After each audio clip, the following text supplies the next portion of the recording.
இன்னைக்கு நிறைய பிள்ளைகள் அந்தோனியார் பேரால கயிறை கட்டிக்கிட்டு உட்கார்ந்துருக்கான்.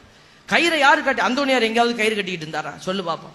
இங்க ஃபாதர்ஸ் என்னென்ன பண்றாங்க? உங்களை மந்திரிக்கிறாங்க, பாவ சங்கீதனம் கொடுக்குறாங்க, இங்க திருப்பலி கொடுக்குறாங்க. இதெல்லாம் கடவுள் கொடுக்குற காரியம்.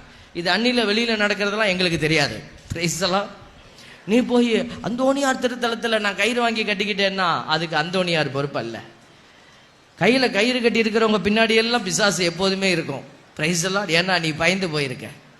ஆண்டவர் சொல்றார், கயிறோ மந்திர தந்திரங்களோ தகடுகளோ தாயத்துகளோ அல்ல, ஆண்டவர் வார்த்தையை விடுத்து உன்னை குணப்படுத்துவார். பிரைஸ் எல்லாம். நீ அந்த வார்த்தையை நம்பின பிள்ளையா மாறுறீன்னா கையில இருக்கிற காலில் இருக்கிற கயிறு தூக்கி விட்டாரு, ஆண்டவர்கிட்ட முட்டி போடு, கை வைத்து ஹல்லேலூயா ஹல்லேலூயா ஹல்லேலூயான்னு சொல்லிக்கிட்டே இரு. உனக்கு ஒண்ணுமே ஜெபிக்க தெரியலனாலும் பரவாயில்ல, இந்த வார்த்தையை மட்டும் சொல்லி கையை வைத்து துதிங்களேன் பார்ப்போம். ஆண்டவர் அந்த துதி கன மகிமை இருக்கிற இடத்துல வல்லமையின் ஆவியை வைத்து உன்னை ஆசீர்வதிப்பார்.